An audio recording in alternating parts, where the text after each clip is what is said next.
Ассаламу алейкум, снова подкаст «Войти в IT». И сегодня у нас просто невероятный человек, черный плащ, человек Бэтмен, можно сказать. У нас в гостях Рамазан Рамазанов, это руководитель отдела пентестеров в компании Deteract. А, Человек, который занимается белым хакингом, можно так сказать, да? Проверяет системы на уязвимости, ищет их по заказу самих компаний. Вот, Рамазан, мне бы хотелось сразу для ребят раскрыть, да, профессию пентестера. По сути, вы делаете то же самое, что делают хакеры, только вы делаете по инициативе той компании, которая боится хакеров, правильно, за деньги, и ищете те же, те же уязвимости, те же открытые, так скажем, слабости в системе компании и показываете это компании. Да, всем салам алейкум.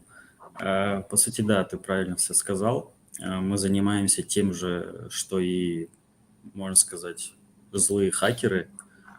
Делается это для того, чтобы заранее узнать, где наша система уязвима, выявить эти недостатки и чтобы команда разработчиков там, их исправила, чтобы потом не пришли там скажем, злые хакеры, будем так их именовать, и не взломали вас, как там было с Яндексом, со Сдэком и так далее. Ну, в разных ситуациях, конечно, совсем разные истории взлома. Об этом можно уже потом поговорить. Но, в общем, суть такая, да. А вы же еще сотрудников проверяете, там письма им рассылаете, смотрите, кто что открыл. Да, если социальная инженерия, то да. Как раз-таки в зависимости от разных ситуаций создаются разные там векторы атак. Там, например, в последнее время хорошо действовали векторы атак там с мобилизацией там, или там с зарплатными какими-то типа шаблоны и так далее, и так далее. То есть в зависимости от там, ситуации придумываются разные векторы атак для проверки именно да, человеческого фактора. Рамазан, скажи, в эту профессию можно ли прийти, если есть просто желание и время, так скажем? То есть насколько эта профессия открыта, так скажем, насколько низкий порог входа? На самом деле порог входа не прям такой низкий. Например, лично я сам начинал с разработки, потому что ну, я не мог там на втором, на третьем курсе как бы сразу начинать с безопасности, потому что ну, я занимался там CTF и так далее, но, в принципе, как-то работать на коммерцию, то есть тут уже ответственность выше, ты не можешь это делать. Но ты можешь там идти на фриланс и клепать, или на веб-студии где-то и клепать простые сайтики там и так далее. Поэтому порог входа, конечно, как не такой, как на PHP, так скажем, не такой низкий, но он не такой уже и высокий, то есть попасть можно там, поднатаскав даже самого себя, имея какие-то технические азы, я думаю, полгода, год. Как бы, даже. А можешь немного Плюс, рассказать CTF сам? Как там все происходит, что Вот я это? к этому вел, да, что прежде чем ты становишься, ну, можешь стать сотрудником какой-то компании, да, которую нанимает для того, чтобы искать эти уязвимости, какой путь может пройти человек, да, где ему лучше, так скажем, участвовать в каких-то студенческих там мероприятиях, каких-то имитациях, да, так скажем. Есть наверняка различные организации, которые специально делают какие-то мероприятия прикольные, где можно поучаствовать, даже тем, кто еще ничего не понимает, либо что-то понял, но никогда на практике не применял. Что для этого делается этим сообществом, так скажем, кибербезопасности? Ну да, один из путей это как раз-таки CTF. Но лично я сам не такой уж там сильно CTF-ер, поэтому есть ребята, которые прям специалисты, можно сказать, в этой области. Я больше такой, больше любитель.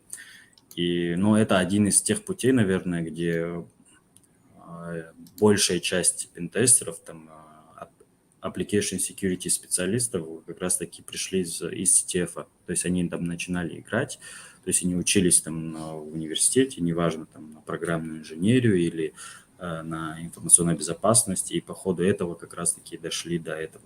Второй пласт – это разработчики, Например, и я, например, лично и немножко и сетефил, и, соответственно, разрабатывал, и после этого, соответственно, так как ты понимаешь суть того, как написано приложение, и, соответственно, тебе легче уже понять, как их сломать. А из-за этого порог входа тоже уменьшается, и тебе легче войти в эту профессию. Это такой второй путь. Ну и третий путь – это такой больше изучать. Тут уже вход больше не с пентестерской, не с атакующей стороны, а более с защищающей. Ты изучаешь там, как защищать приложение и так далее, и так далее. То есть это Мгм. такое более... CTF, давай немного поподробнее расскажем, что это такое. То, что я узнал, это такой... Вообще CTF переводится как, типа, аббревиатура Capture the Flag, захват флага. Такой же формат, кстати, пишут, что используется в пейнтболе, в компьютерных играх и в информационной безопасности. То есть, по сути, это соревнование, да, в форме командной игры, главной целью которой захватить флаг. Там есть В два кавычках. вида CTF. Давайте Да, есть расскажем два про вида, них. там Jeopardy называется и Attack Defense. Ага. Jeopardy – это такой более лайтовый вариант, то есть где-то на серваке есть какие-то уязвимые серверы, то есть есть, например, грубо говоря, там WordPress какой-то с заранее заложенным в нем уязвимостью. То есть атакующим нужно эту уязвимость найти, проэксплуатировать и достать через какую-то уязвимость, недостаток флаг. Флаг может быть там разный в зависимости. Например, у нас в Дагестане был DAG-CTF и хэш там, внутри фигурных кавычек, неважно. Есть другой вид, Attack Defense уже более интересный, где есть, соответственно, атакующий, защищающий, то есть есть уже более реалистично. Командное противостояние. Вроде там Да, дается да. несколько серверов каждой команде, и они должны защищать и красть данные из чужих серверов.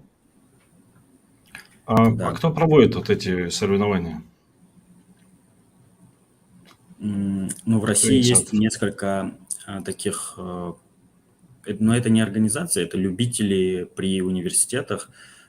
Самые крупные это там РУ-CTF, там в Екатеринбурге, есть Волга CTF Самарский, есть питерский СПБ CTF, кто проводит, и есть такой всероссийский, который ездит по всем городам и организовывает, я даже забыл, как называется.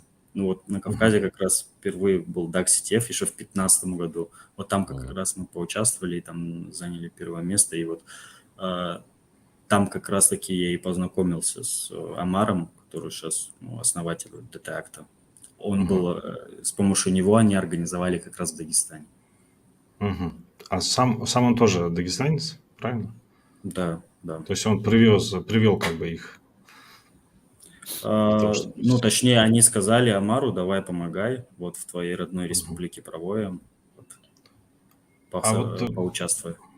была какая-то инициатива от вас? То есть насколько как они определили вообще, есть ли среди вас те, кто смогут там участвовать вообще?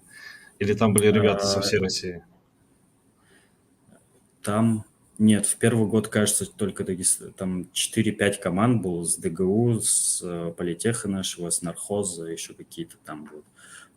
Там, в принципе, просто нам сказали, там перед фактом поставили за пару месяцев вот такие соревнования и проводим. Там были я и мой одногруппник один, мы были там, кажется, на втором или третьем курсе, и старшекурсники. Они уже более-менее уже шарили в этом, и как бы было вот так. Ага, Были значит, в еще некоторые Дагестане... ребята, кто разбирается в этом. То есть в Дагестане уже была какая-то почва для того, чтобы это провести, да? То есть были какие-то сообщества, да, неофициальные? Да, вот там как раз уже к 2015 году там были ребята, кто уже на 5 или 4 курсе ИБАСа, информационной безопасности автоматизированных систем. Понятное дело, что там 5, 10, 1-2 человека из них потом там занимались безопасностью, ну, насколько я знаю, только один человек.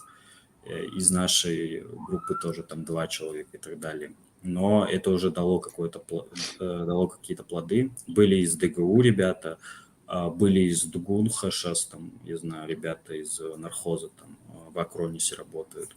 Как бы вот у нас было какое-то поколение, где сформировалось там человек 10 безопасников, которые там Сейчас уже это Это нормально устроено. прикольно, прикольно.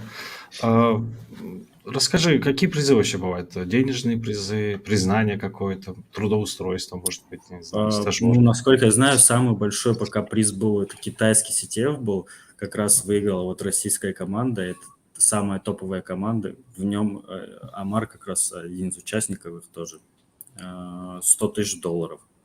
Нормально, Это вот самый крупный Да. приз. прикольно. А что ты выиграл? Ты второе место занимал, да? А, Ну, у нас денежные, Команда. то, что мы проводили, студенческие, особо денежных не было. Насколько я помню, там рюкзаки, вот такие штучки, То есть это материальные. делается больше для опыта, да? Для проверки Да. навыков, для проверки сообщества Ну кибербезопасности. и нам оплачивали там выезд там, в Питер, в Мгм. Москву, там на Кубок России по CTF оплачивали, ВУЗ оплачивал. Вот. Прикольно. То Такие есть случаи. вот я заметил такую тенденцию, пока от государства не исходит какой-то инициативы, да, вот, допустим, у них, да, в универе была какая-то, ну, оплата переезда, проживания, то есть они первые были инициаторы, так скажем, прежде чем само сообщество соберется вокруг этого всего. И прошлый гость наш, Муамар, также рассказывал о том, что инициировала в первую очередь либо государство, либо какая-то крупная компания, да, вот ему повезло учиться в школе анализа данных Яндекса, откуда он уже перебрался в сам Яндекс. И хочется отметить роль государства вообще в построении вот этого сообщества, любого, там, программистов, дизайнеров, кого угодно. Это важный момент на самом деле.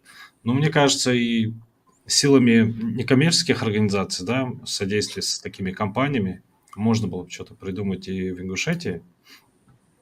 Если переходить от CTF к более серьезным каким-то турнирам, тебе известным, где также может человек прокачиваться, либо показать себя, проявить себя, чтобы его заметили какие-то команды.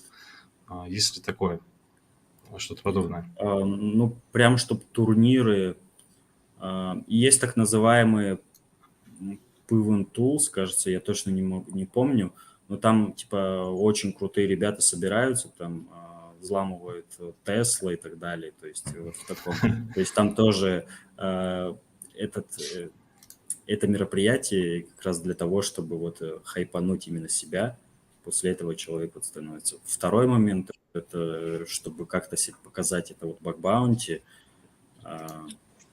Вот, объясним, что такое бакбаунти. Бакбаунти – это есть некие компании, которые там разместили свои сайты и разрешают их взламывать. То есть, например, все сайты Mail.ru или все сайты Яндекса вы спокойно можете ломать. Если вы находите какую-то уязвимость, вы можете его принести, и вам за это заплатят бабки. Прикольно. Вот. Такой, по-моему, и Там Телеграм еще делал. вроде таблица есть, кто там первый идет, кто второй. Ну, ВКонтакте, по Да, крайней и мере, я помню, такое было. да, рейтинг. Ну, во ВКонтакте вот я был вроде на 6-м, пока их не выперли вот с HackerOne и закрыли. Мгм. Вот сейчас вот российские бакбаунти платформы как раз. А если тебя По там... вознаграждениям, Мгм. ага. Ну, вот если ты есть в этом таблице лидеров, то обращаются какие-то компании, чтобы пригласить тебя там на работу. Это как-то влияет вообще на имя, так сказать? Но это влияет на то, что тебя зовут там на всякие круглые столы, там, ну, то есть именно в плане бакбаунти это какой-то рейтинг, конечно, и это сильный плюс добавляет тебе и в плане там собеседований и так далее, и так далее. То есть это как сертификаты те же, можно сказать, но это более практический опыт. Сертификаты все-таки это как экзамен, к которому ты готовишься, и там одно и то же. Плюс ты, ну, и зарабатываешь на этом, и не маленькие деньги. Расскажи нам о направлениях вообще пентестеров, то есть какие есть профессии, какие сферы вообще есть. Наверняка не только прийти там в компанию, да, проверить там, сайт, мобильные версии, да, автоматизированные системы.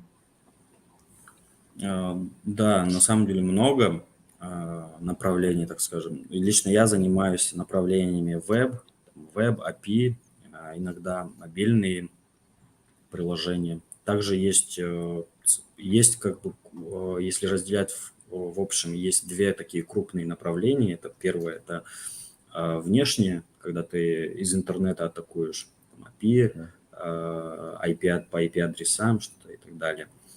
Есть другое крупное направление, это внутренний пентест, когда тебе дают там, грубо говоря, VPN-доступ, или ты приходишь сам в офис, там, например, тебе дают там рабочий, как бы ты простой сотрудник, и ты имитируешь, что может сотрудник сделать, до чего может он добраться. Например, он может добраться до каких-то бухгалтерских данных и так далее, просто обычный сотрудник. Есть еще третий, это Red Team, когда о тебе знает, там, например, грубо говоря, технический директор компании, больше никто не знает, даже безопасники. И ты любыми способами идешь и проникаешь, достаешь какую-то полезную информацию из компании. Например, идешь там, взламываешь Wi-Fi, проникаешь в офис и так далее, атакуешь тех же пользователей, там, доходит до такого, что там ты можешь заходить на корпоративы, когда устраивать там новогодние, там оставлять какие-то Жучки? подключаться к инфраструктуре, потом уже удаленно к этому подключаться и так далее. Ну, это на самом деле такая захватывающая профессия. Вот читал блог Александра Герасимова, это директора по информационной безопасности и сооснователь компании Avilix. Может, ты такое слышал в России? Одна Да, из я крупнейших, знаю. по-моему. Вот он, Но они не крупные такие, маленькие. да, ну они себя называют, по крайней мере, на сайте одной из крупнейших offensive компаний. Он Ну, рассказывал, насколько... offensive может быть. Да? А в чем разница, кстати? Вот offensive компания чем занимается? Но они даже больше defensive. Ну, у них какое-то узкое направление, я точно сейчас не помню сейчас сказать. Но defensive это то, что защищают, то есть отдельно каких-то defensive компаний нету. То есть defensive есть, например, у того же Mail есть своя defensive большая команда. Там, наверное, человек 20-30, Отдел какой-то. которые, да, защищают. Это больше называется там AppSecер, то есть Application Security Engineer. То есть он Безопасность больше... приложения. Да, он смотрит именно со стороны защиты приложений. Потом есть другая сторона, offensive, это как раз-таки пентестеры, которые уже больше атакуют. Тут, наверное, отличие между ними в том, что пентестер может чаще всего бывает такое, что он не знает всяких мелочей, деталей, то есть ему не нужны вот эти все детали, которые нужно знать обсекеру, чтобы защитить приложение. Мне хватает просто там взломать, что-то сделать, и, то есть в детали я могу там какие-то не вникать. Я еще из своего опыта могу рассказать, что мне доводилось работать в компании Antivishing, и у них тоже была своя система, которая там проверяла сотрудников. Она именно атаковала сотрудников и проверяла, какие сотрудники самые уязвимые, и там на дашборде показывала их, даже позволяла обучать этих сотрудников внутри самой системы. Слышал ли ты про них вообще? Anti-phishing, да, тоже знакомые ребята. Ну, комьюнити eBay, оно небольшое, поэтому обычно все друг друга знают. eBay – это информационная безопасность, правильно? Да, информационная. Слушай, вот у меня такой вопрос. Насколько твоя работа схожа с сериалом «Мистер Робот», с героем, с работой героя сериала «Мистер Робот»? И вообще смотрел ли ты его? Многие просто если после честно, этого сериала... Очень плохо помню. Ну, где чувак взламывал... Там, кстати, играли CTF они, насколько я помню, да. где-то в подвале. Ну, частично на самом деле так, но типа обычно в фильмах изображает то, что это все очень легко удается и так далее. Ну, то же самое и с разработкой. На самом деле разработка, ты половину дня там в Stack Overflow торчишь, пишешь код в течение часа. Ну да, обычно показывают... Да, обычно показывают, насколько громко и быстро шумит клавиатура, насколько быстро бегают пальцы, и типа все готово. Да. То есть если в общем смотреть, на самом деле правильно, да. А почему ты пошел вообще в пентестеры? Вот ты был PHP-разработчиком, правильно? То есть ты изучал PHP-разработку, да, но сам прям так профессионально не занимался ей? Или же все-таки ты стремился к этому? Ну, я вот работал в крупном магазине, у нас DSign 0.5 ровно. То есть изначально я думал уже, что, скорее всего, я уже буду разработчиком, типа, потому что, ну, обычно у нас, кто занимается там ИБ на информационной безопасности, обычно потому что, ну, порог входа в разработку немного ниже все-таки. Мгм. Из-за этого я думал, вот займусь, но в какой-то момент я понял, что ну, я не могу там ночами сидеть и кодить, мне это не очень-то и нравится. Плюс начали играть в CTF, и все это как бы дало мне понять, что мне больше нравится ломать, больше нравится именно... То есть это вызывает какой-то азарт, ты когда получаешь какой-то импакт, то есть какую-то пользу там, от взлома, там, не всегда это польза, конечно, но ты получаешь какое-то удовольствие, адреналин, и, соответственно, это подталкивает тебя дальше, дальше, дальше ломать. И там, например, как у многих бывает, в той же разработке ты там ночами можешь кодить, то же самое, например, у меня бывало, что я там что-то не мог добить, какая-то интересная задача, и ты чуть ли не оставался там до утра и так далее. Ну, такое, конечно, лучше не делать. Повседневной Значит, работе все-таки опасно. профессия захватывающая все-таки, да, и романтичная в чем-то. Э, Ты Да, романтик по душе? Получается так? Ты дарил ей. получается так. А, Но по опыту, если там вспомнить, какая самая уязвимая часть системы? У меня есть предположение, что это, скорее всего, загрузка файлов, потому что там, я вот недавно читал, через SVG много всего можно сделать, там хоть читать файлы из системы. Что именно, ну, является самой уязвимой частью системы? На самом деле, смотря на чем написано приложение, вот недавно я выступал на Highload как раз-таки с темой, почему PHP такой дырявый. И тут на самом деле, и там мы Да-да, выделили я как смотрел раз это. Э, тему, что типа SQL-инъекции там и выполнение удаленного мгм, кода, именно оно популярно в PHP-приложениях. То есть мгм, загрузка кода, да. это тоже там, оно популярно только там, где, ну, ты просто можешь загрузить файл и напрямую обратиться к нему. Мгм, Там, в каком-то Golang или там в каком-то еще там питоне ты не сможешь так, например, сделать. Поэтому э, эти уязвимости, они там уже, грубо говоря, угасают. Самая популярная XSS, то есть это фронт-энд уязвимость, на котором больше всего зарабатывает на бэкбаунте, который чаще всего мгм. встречается. Да, импакт не такой крутой, но чаще всего встречается именно. Ну и XSS логические баги он же сейчас. какой-то безобидный, мне кажется, там, ну, разве что на стороне пользователя ты выполнишь этот код, а там уже даже, ну, куки там особо не вытянешь, какие-то межсайтовые запросы уже не сделаешь, разве Не что, ну, как, везде, но есть сайты, есть программы, там всякие Shopify и так далее, которые Ага. платят за это чуть ли не десятки тысяч баксов. Поэтому, Окей. то есть Расскажи, связки с какими-то багами это достаточно опасно. Мгм. расскажи чуть подробнее. Вот ты занимаешься пентестированием, да, получается?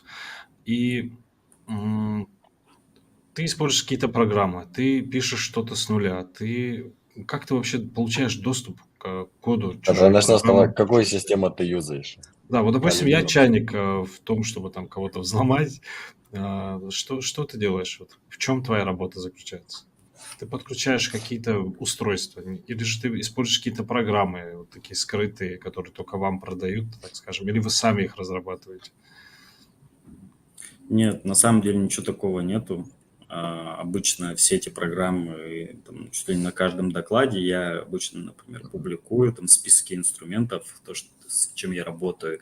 И вот именно для обсек-специалиста, который работает там, с веб-приложениями и так далее, есть такой инструмент, как Burp называется. Это такой прокси-сервер, грубо говоря, очень, который установлен на твоем компьютере в виде программы. Когда ты кликаешь там на кнопку в браузере, этот запрос проходит в эту программу, где ты видишь уже все заголовки, весь HTTP разложенные по полочкам, то есть ты можешь менять там на лету какие-то данные, там, грубо говоря, передать кавычку в куки Мгм. или что-то еще, то есть в таком удобном формате, чтобы не париться там в браузере, что-то кликать и так далее. Ну и, конечно, в него очень много вложенных еще инструментов. То есть тут этот инструмент такая так называемый швейцарский нож для обсек инженера. Вот. О нем можно прям на самом деле отдельно такой доклад сделать. Там целые курсы на самом деле есть по обописи. Прикольно, прикольно. А можно еще вопрос вот тоже по этой теме? Вот, допустим, мы поговорили о программах, а также вы упомянули про сотрудников. Как проверяют сотрудников, что для этого используют? То есть заставляют их кликать на что-то, да, присылать какие-то письма со спамом? Как чаще всего это происходит? Ну, по моему опыту, самый эффективный способ – это поднять какой-то портал, например, чаще всего, и где я участвовал именно, это мы поднимали такой похожий портал, грубо говоря, там ОВА или какой-то внутренний их портал свой, копировали этот портал, там поднимали на похожем домене, и обычно и делаешь какую-то рассылку массовую по почтам, которую ты до этого собрал. И, например, там вас оштрафовали там, и в этом месяце вам выплатят только половину зарплаты. И ты такой сразу, а что такое, там, зашел там. Чтобы обжаловать это, зайдите на портал там и там напишите нам. И ты такой уже проверить там, что этот сайт там зловредный и так далее, все мысли улетучиваются, и ты быстро-быстро смотришь. И это такой стопроцентный вариант, где там в 99% случаев, наверное, хотя бы один там человек сливает свои данные. То есть он заходит на зловредный портал, вводит логин, пароль. Вместо того, чтобы он заходит, он просто там этот логин, пароль прилетает к нам на сервер. Там Это вроде для понятно. писем есть несколько векторов. Это страх, удивление. Ну, страх — это то, что ты сказал, как раз, что его оштрафовали, там что-то Да. такое. Удивление, когда, ну, ты вызываешь у него эмоции удивления. Там еще очень много было, я просто из мотивишинга помню. И там, ну, Да, то прям есть, разные шаблоны от лак были для этого всего. то есть подстраивается под определенные даты. То есть, там, например, Да. если с зарплатой связано, то есть 20 числа должно быть, грубо говоря. Прикольно. Если там Черная пятница. с корпоративом что-то, там премия, там конец квартала или конец этого. А мы можем что-нибудь сейчас взломать просто прямо в эфире? Ну, Нет, я шучу. Смотри, а по зарплатам? То есть ты сказал, что вход в эту профессию немного выше порог, да, так скажем, чем разработчика там, и так далее. А по зарплатам у вас зарплата выше, чем у разработчиков? Вот на начальном именно этапе, джуниоры, пентестеры. Ну, наверное, у какого-нибудь Golang разработчика меньше. У нас есть, кстати, насчет этого, сейчас я скину даже, мы составляли матрицу компетенций и примерные зарплаты. Давай, если ты мне в Telegram скинешь, я открою. Так.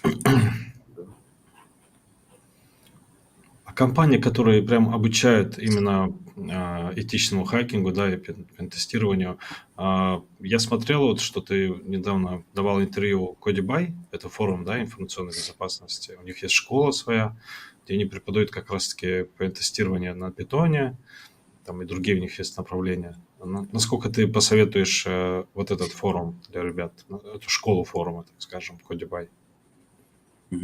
Ну, я обычно всегда, на самом деле, я одном из самых первых курсов, которые они делали, так как я один из участников Codify, то есть сам с года, наверное, как раз Codify тоже воздействовал на меня, когда я как раз начинал. Вот. И там в 2020 году, кажется, мы создали вот как раз самый первый курс. То есть он очень для начинающих такой. То есть я Типа обычно... основы безопасности? Да, прям очень-очень основы. Как раз-таки модуль про SQL инъекции, там даже я участвовал в этом. А про что там? Ну, SQL инъекция там и что-то Там еще. полностью про веб плюс-минус.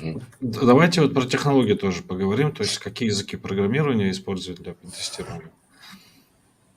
У нас как раз вот вопрос пришел. Ну, языков в плане такого, что ты используешь языки, нету. Например, кто автоматизирует, например, чаще всего, часто приходится что-то автоматизировать. Там, Мгм. например, чаще всего все автоматизацию делают там с помощью питона. Почти там Мгм. мои все знакомые там умеют почти все писать на питоне. Ну, я не особо умею писать, я обычно пишу на PHP. Там Мгм. редко есть, но есть ребята, кто там пишет. То есть я плюс-минус там на уровне джуна хотя бы знаю питон. И то есть знание языка, он дает тебе большой плюс на самом деле, потому что он тебе открывает глаза, когда ты видишь какой-то функционал, ты понимаешь, как он работает, и в голове ты сразу представляешь, ага, если я вот передаю вот в этот параметр какое-то значение, он идет туда на бэк, он как-то обрабатывается и так далее. А уже там сколько Я- языков ты знаешь, это уже на самом деле больше про э, белое тестирование, то есть когда тебе скидывают все исходники, есть такой тип Мгм. тестирования, и ты прям глазами проходишь их, или статически анализируешь и так далее. То есть тут уже, конечно, есть прям специфические запросы, что у меня вот код на Rust, ядро какое-то на Rust, нужно очень детальный. Конечно, под это наймут какого-то спеца, который именно очень хорошо знает Rust, потому Мгм. что мало среди безопасников, в принципе, кто шарит там в Rust. А плюс-минус, плюс синтаксис у языков программирования, он же не такой разный, и плюс-минус ты можешь как бы разобраться, что там на PHP, что там на Python, что там на Java и так далее. А без знания языков ты можешь Мне стать кажется, пентестером? что Без знаний можно, но ты, можно сказать, как-то ограничиваешь себя, что ли. Можно. Достаточно спецов, кто там не знает языки программирования или плохо знает. То есть, ну, желательно, конечно, знать, но незнание – это тоже не ограничение. Но есть риск, что ты не станешь там прям хорошим спецом, а останешься Мгм. там это на уровне. чтобы что-то взломать, ты же должен знать, как это хотя бы разработано, Мгм. какие там технологии могут использоваться.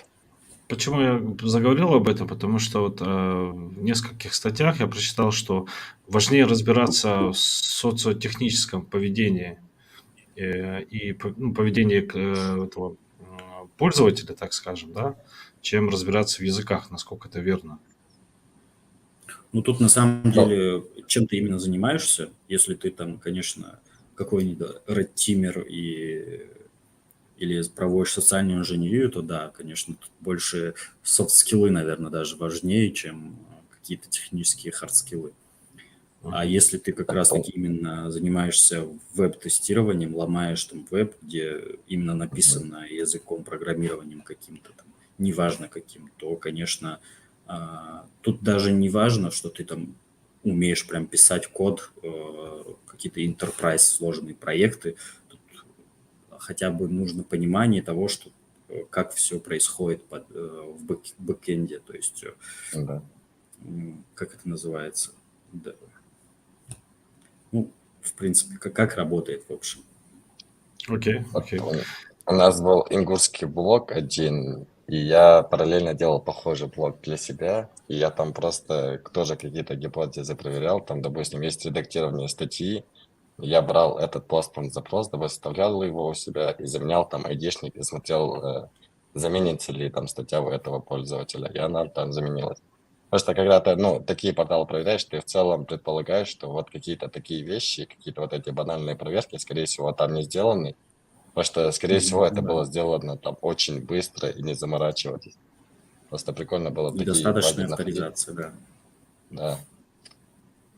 И в целом А, это было еще написано на Laravel, как и мой блог, и поэтому там очень все просто было в этом плане. Но опять же, без знания там языков или без знания Laravel бы я бы, скорее всего, этого не сделал бы. Поэтому...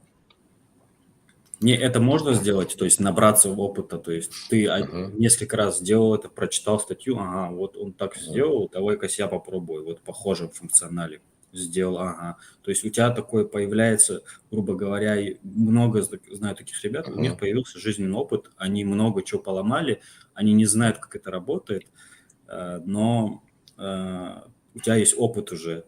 И типа, когда ты увидишь приложение с каким-то функционалом, ты сразу идешь и это проверяешь. То есть уже на Да-да-да. уровне инстинктов. То есть Там, как допустим, бы ты не тоже, понимаешь, как это все работает.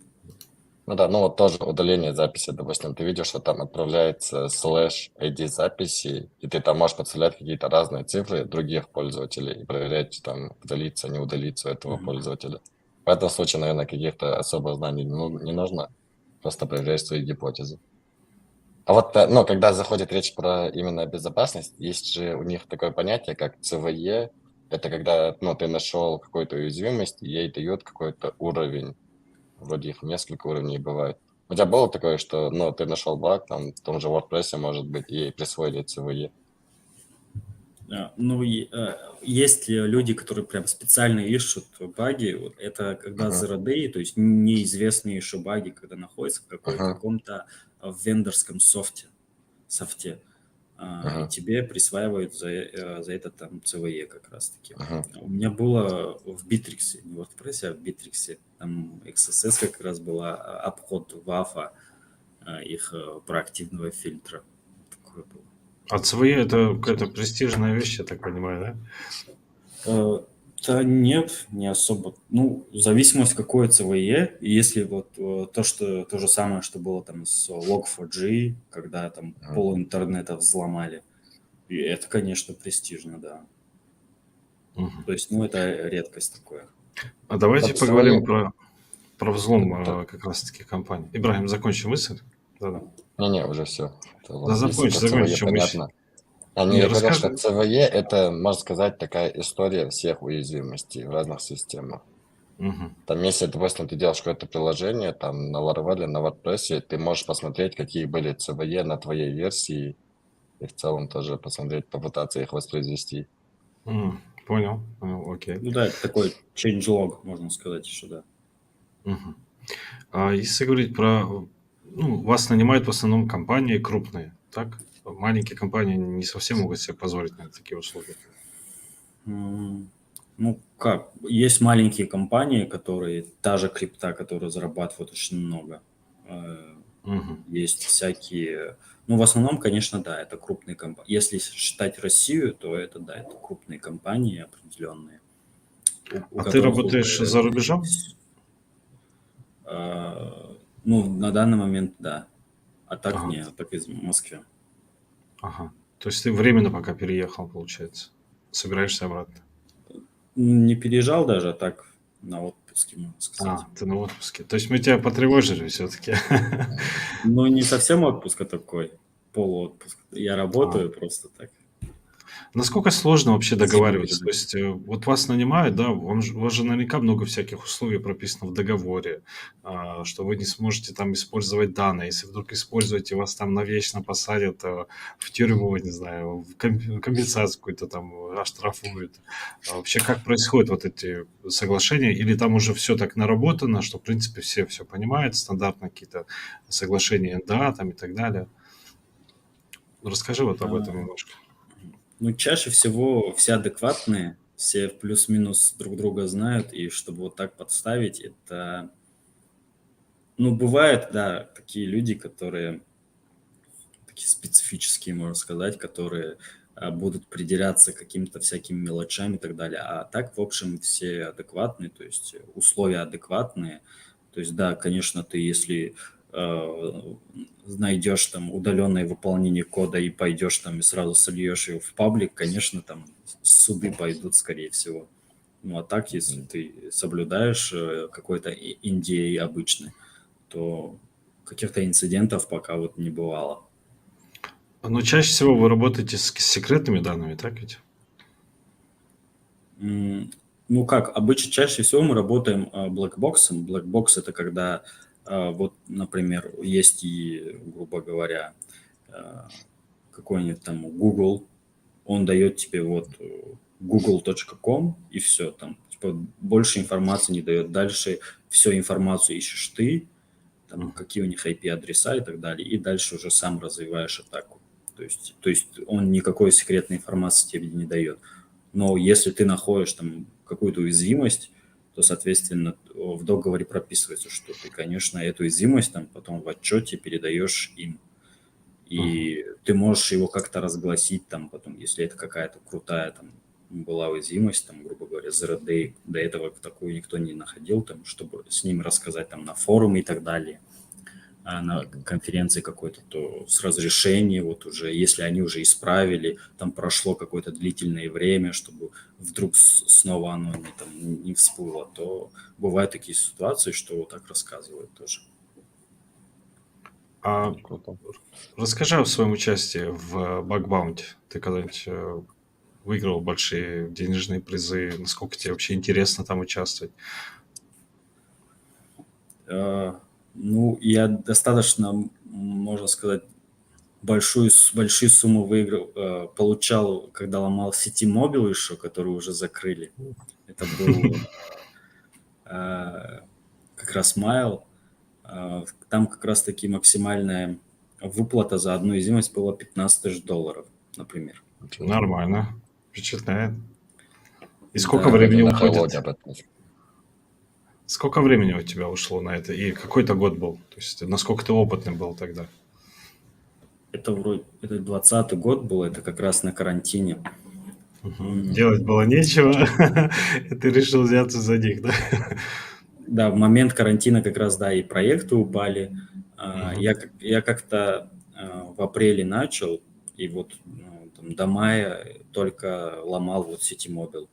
Там на самом деле очень длинная история, как я смог попасть в портал таксопарков.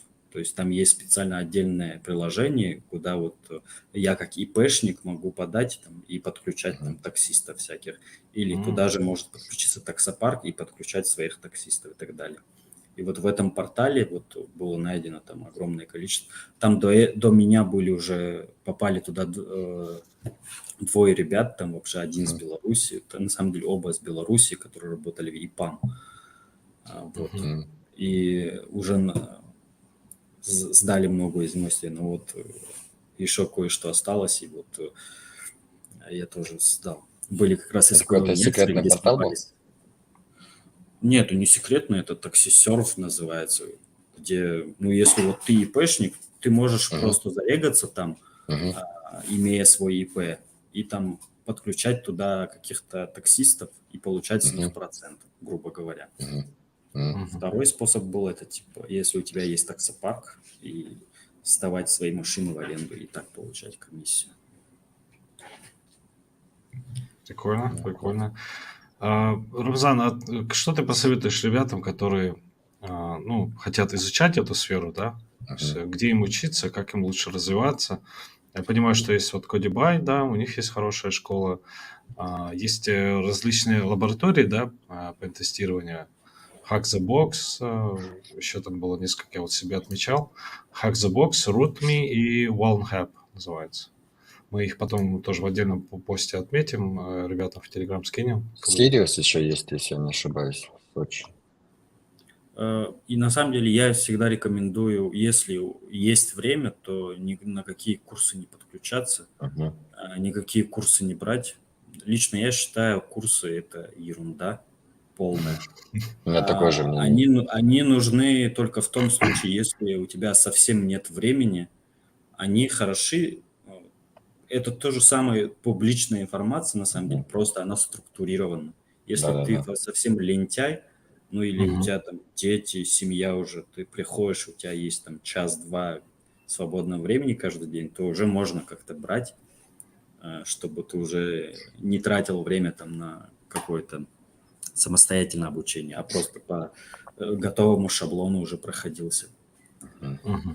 Вот. По дополнительному материалу, наверное, лучше собрать все это потом. Я тоже соберу. Там какие-то мои наработки там есть, которые я уже до этого собирал, скидывал там ребятам. Там знакомые еще собирали и так далее. Для новичков все такое. И можно потом отдельно... Какую-то статью такую, да? Ага. Книга, наверное, не актуальна, да, по пентестингу, разве что там какие-то автобиографии прочитать. Что еще раз не услышал? Книги, насколько они актуальны, когда ты изучаешь именно пентестинг? Мне кажется, их в принципе нету даже.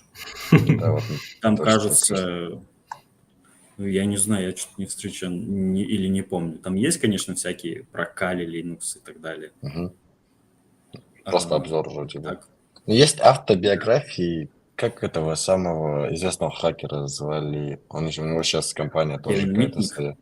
Да-да, вот у него какие-то автобиографии есть. Я с ними Ну, немного я вот в школе ознакомливался. читал как раз, да, я его Да-да-да, помню. тоже в университете точно. Рамзан, а как часто тебе приходится повышать квалификацию, так скажем? То есть изменяются системы, меняются системы Мгм. безопасности. А, Как сложно вообще успевать, так скажем, за тенденциями? И где ты это делаешь? Наверняка А, есть какие-то закрытые, да, там, лекции, не знаю, там, встречи, либо наоборот все открытое, любой человек может туда попасть.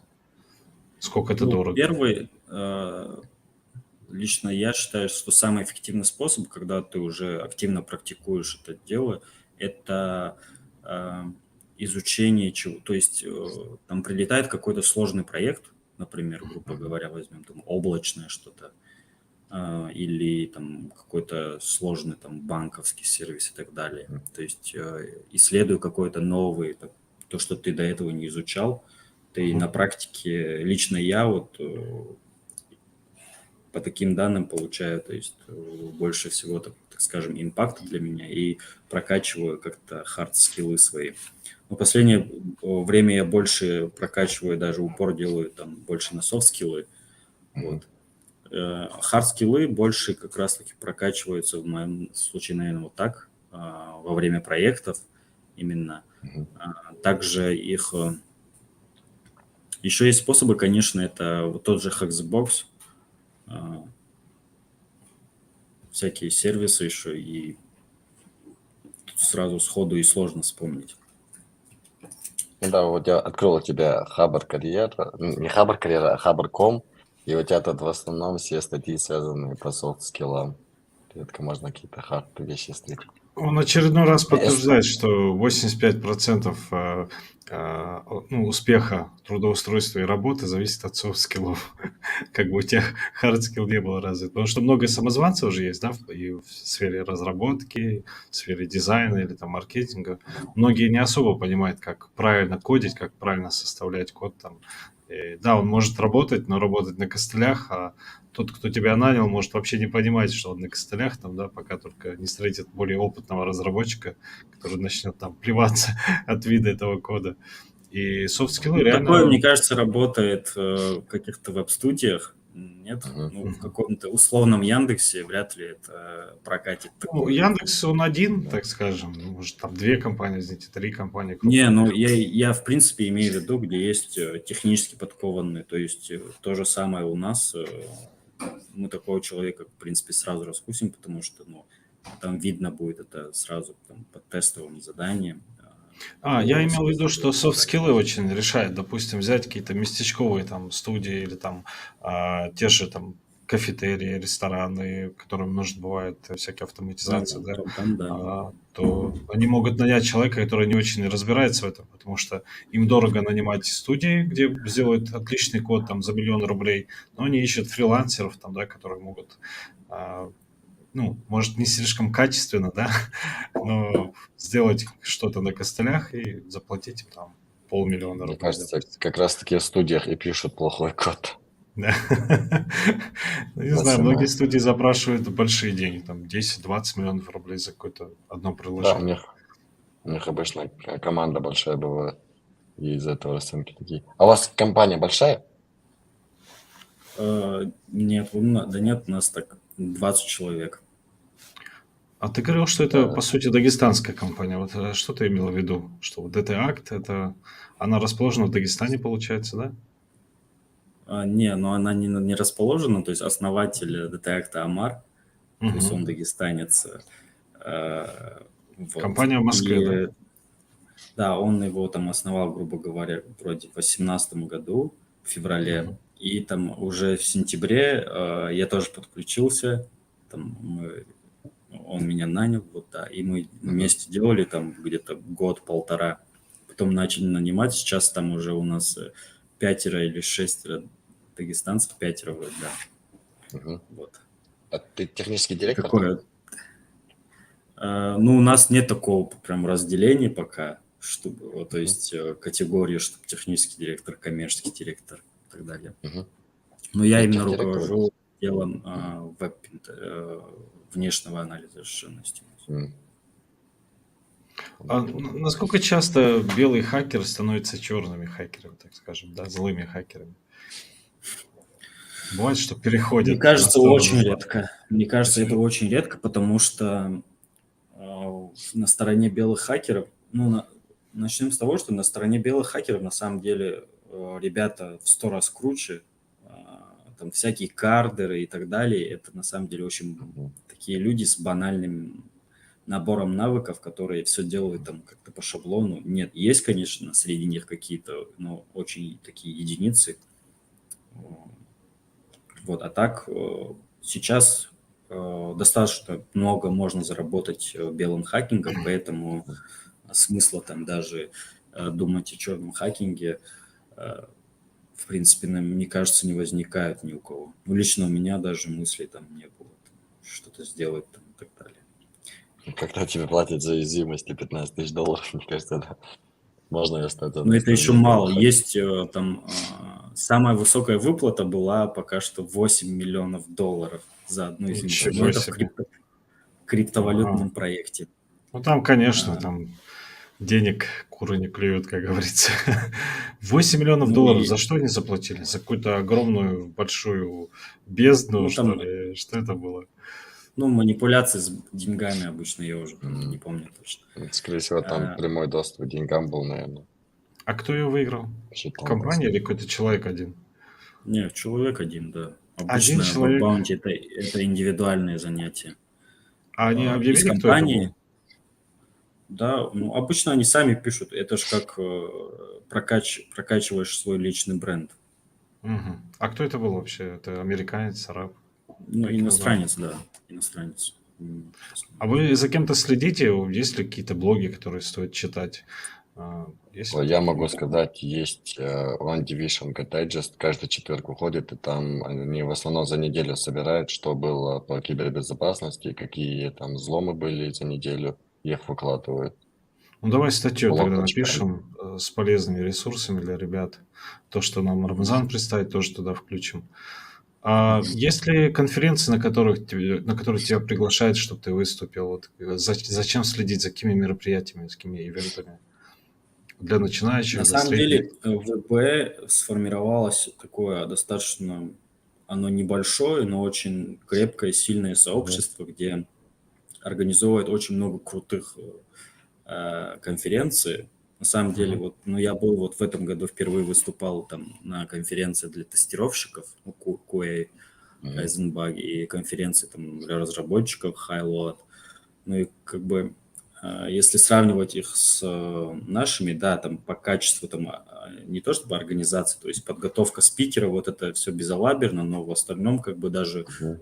более интереснее, там стенды, преподносят информацию, какие-то активности, то есть вот такие CTF, там чуть ли не каждая компания, у которого стенда не организовывают. Мгм. Есть Мгм. 3 такие крупные конференции. Есть Zero Nights, это организовывает Мгм. питерская Digital Security, э, Positive Hack Days, ну, это самая крупная компания у нас, Мгм. позитивы. И Off-Zone есть компания, которая организовывает Bison компания, это внучка Сбербанка. Мгм. И Мгм. есть очень много, соответственно, локальных метапов. Чаще всего они проходят в Москве обычно. Рамзан, а можно ли тебе задать вопрос по вообще вот, состоянию IT в России в плане кадров? То есть, насколько сейчас неинтересны джуны компаниям, имеется в виду разработчики, может, там про дизайнеров ты что-то знаешь. А, Мне интересно твое мнение. То есть некоторые говорят, что сейчас огромный голод в IT в России. Некоторые говорят, что все, джунов больше никуда, никуда им не устроиться, они останутся без работы, качают, пускай сами свои навыки и растут до медлов. Есть ли у тебя Э, понимание, какое-то видение этой ситуации? Голод реально есть очень сильно. Вот нам и информационной безопасности то же самое, очень сильно не хватает на самом деле Мгм. людей. но и в то же время джуны реально на данный момент такое ощущение, что пока что никому особо не нужны. Мгм. Нынешние джуны, они Только какие-то лентяи, они там максимум один курс прошли и уже считаются какими-то джунами, хотя они вот да, программируют там ну это 3-4 такое тоже месяца. есть, да. То Нужно есть, там, не знаю, хотя бы несколько, 5 проектов сделать, чтобы считаться уверенным джуном, хотя бы чтобы там ты на работу пришел и какие-то на самые там элементарные задачи хотя бы вопросы не задавал. а что вы посоветуете джунам? То есть поработать над проектами, да, собрать какое-то портфолио, чтобы ты мог показать, что ты реально умеешь что-то делать, да? Потому Ну, что многие компании смотря, сейчас обучают, вот Geekbrains, Skillbox и другие, они вот вовсю кричат, то есть это такой рекламный просто бум этого программирования. Все думают, что им нужно программирование, идут туда, учатся. Мне рассказывали, что на таких курсах иногда бывает сидят люди там даже за 40, и их проталкивают дальше, даже если не выполняют эти домашние задания, лишь бы вот платил, да, если у него какая-то рассрочка, чтобы он не отпал, так скажем, как клиент. Им же еще обещают потом трудоустройство, и как ты трудоустроишь человека там в большую компанию, они же обещают обычно банки, там еще что-то. А если человек в конце просто человек, которого вытолкали, так скажем, из этого курса, по сути. То есть, мне кажется, это тоже назревает такая большая проблема, или она уже назрела, видимо, раз джунов не берут, понимая, что это, скорее всего, какие-то выпускники курсов. Ну да. ну это то же самое, что и было там в 2000-е годы с юристами, экономистами. То есть Да. их было там миллионы, но все равно же спрос на хороших спецов оставался. То же Мгм. самое в IT реально, то есть их даже самозванцами нельзя сказать. То есть, наверное, вот эти всякие программы, всякие скиллбоксы, нетологии и так далее, им Мгм. говорят, что вот ты вот пройдешь этот 6-месячный курс, ты уже должен Мгм. получать 120 тысяч. И он Да, такой уже так они уверенный говорят. идет, я должен получать 120 Да, тысяч. А да, да, да. компания ему говорит, шиш Ну, тебе, не получишь ты 20 тысяч. Вот нужно хотя бы после этих 6-месячного курса сесть там, попытаться сделать свой проект. Вообще, ну, можно хотя бы Stack Overflow куда угодно заглядывать, там новостной блог сделать какой-нибудь, ну, маленькую социальную сеть. так было И, бы ну, намного смотреть, какие вопросы реалистичнее. действительно. Да, было бы Мгм. намного реалистичнее, если бы эти компании, после того, как они обучают, да, обещали бы им, мы вас объединим в какие-то команды, будем там, ну, симулировать проекты. Допустим, они обучают же и программистов, да, фронт-энд, бэк-энд, они обучают Мгм. маркетологов, менеджеров проектов, дизайнеров. Ну, соберите вы из них команды, помогите им поработать над собственными проектами, поменторите немного, еще 1 месяц. У них будет тогда портфолио, понимание, что они чему-то научились. Зачем вы их просто, ну, закидываете этими обещаниями непонятными? И молодежь тоже, знаешь, немного не понимает один момент очень важный. Они думают, что если они вот так дефолтно будут учиться, и типа потом на выходе они все пойдут, получают бабки, как сказал Рамзан, да? На самом деле не так. Ты должен ты должен ставить планку выше, чем то, что вот тебе там просто преподают. Ты должен стараться больше. То есть у тебя должно быть включено несколько софт-скиллов, так скажем, трудолюбие, стремление, и всегда ты должен немножко перерабатывать, переучивать даже, ну, делать больше, чем тебе просто там говорят делать. И интересоваться, не Да. только там сидеть на курсе и смотреть эти вебинары там и записи. Нет, смотри YouTube, ищи английские курсы, качай свой английский, качай умение там общаться, проходить собеседование. То есть тебе нужно еще параллельно несколько навыков по-любому прокачивать. Так не пойдет. Многие к нам приходят тоже вот у нас учебный центр СОО. Я бы хотел выучить программирование. Человек даже не понимает вообще, что такое HTML, что такое двоичный код. Никогда в жизни даже там не пробовал дальше, там, работая в браузере, куда-то заглянуть. Мы ему объясняем, чувак, тебе не нужно это. Ты будешь большой обузой группе, ты будешь сам страдать, ты будешь жалеть, что ты записался, за это еще деньги платить. Какой тебе смысл это делать? Начни с чего-то, посиди немного, постарайся сам. То есть никто не обязан никому как бы сидеть и вдалбливать в мозги, да, никто не может тебя загипнотизировать, чтобы тебе это нравилось. То есть, если не нравится, займись чем-то другим, не обязательно программированием или IT. Это очень важный момент. И с каждым гостем мы в этом убеждаемся. И, надеюсь, убеждаем и наших ребят. Это не значит, что надо сдаваться. Просто учитесь, старайтесь, самое главное. Не ждите, что вам кто-то будет что-то там в голову вкладывать. Сами занимайтесь своим образованием, потому что вот эти все обещания этих больших компаний, да, я не буду сейчас там обвинять их тоже в этом, это своя часть маркетинга, как бы. Но опять же, обязательно нужно самому стараться развивать навыки серчинга, серфинга в интернете. Это очень важные навыки. Очень Обучение в много программировании, мне кажется, стажировок. это что-то индивидуальное. Да-да, Да-да, закончим. говори. Ибрахим, закончи мысль, ничего страшного. Ну, в общем, я хотел сказать, что про обучение программированию это что-то индивидуальное, там не обязательно вообще даже в команды объединяться. Ну, Мгм. если ты пошел программирование, то у тебя же в голове как минимум есть проекты, которые тебе было бы интересно сделать. Для меня это всегда там было, не знаю, сделать какую-то хотя бы подобие социальной сети или там блога или интернет-магазина. Я просто на Мгм. этих проектах прокачивался. Вот у меня на старом компьютере до сих пор сохранился. Там есть там, папка Open Server Domains, там около 100 проектов, они не все закончены, это просто хотя бы те, которые, ну, какие-то потуги, которые я пытался, начинал делать. Там до какого-то момента доходишь, когда ты уже понимаешь, что ты это уже сделал, в целом приступаешь к какому-то новому проекту, не обязательно их даже заканчивать, главное их хотя бы делать. Да, на Тоже практике полезно. быстрее всего учишься. Рамзан, ты не забыл свою Да. мысль? Ты тоже хотел что-то Ну сказать? да, про стажировки, да, вот мы тоже проводили стажировки, и очень такое эффективное получилось, потому что мы наняли там 5 или 6 людей, и Мгм. многие из них оказались на самом деле очень крутыми, то есть там даже, наверное, уровнем повыше, чем джуны. То есть М. прокачали и там за 2 месяца, и прям 5-6 людей взяли себе компанию сразу. Это было в прошлом году летом еще. Они уже что-то знали, когда пришли? Да, Или выше конечно, там там джуны отбор тоже достаточно а, Мгм. такой строгий был, да? сильный был. Да. Мгм. Ну, то же самое и по разработке. Там, по разработке вообще Мгм. сотни этих стажировок. Тот же Яндекс организовывает, конечно, по Я каждому направлению, каждый квартал. То есть постоянно иди. И если ты не можешь попасть на стажировку, вряд ли ты годен Работу на найдешь, работу да? джуном. Да, Совершенно поэтому верно. Совершенно верно. А, Хорошо, я думаю, в принципе, много чего обсудили. Целый час уже прошел. Я бы хотел тебя позвать еще раз. В следующий раз уже будем говорить на более такие широкие темы. Уже по нам очень интересно различные идеи выслушать от ребят с опытом по развитию IT вот в регионе, да. Ну, то, что у вас в Дагестане, допустим, еще в 2015 году проводились DAG CTF, да, вот эти турниры, так скажем, по кибербезопасности, уже прикольно. У нас про такие вещи, в принципе, не слышали, наверное, большинство.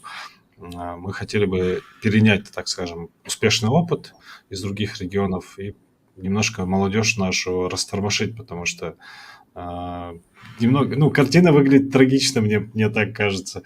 А, Будем развивать сообщество и будем обращаться к вам за советами, за какими-то мозговыми штурмами. Будет очень приятно, если ты придешь еще раз. с удовольствием. Большое спасибо, Баракаллах. Всем спасибо, кто смотрел.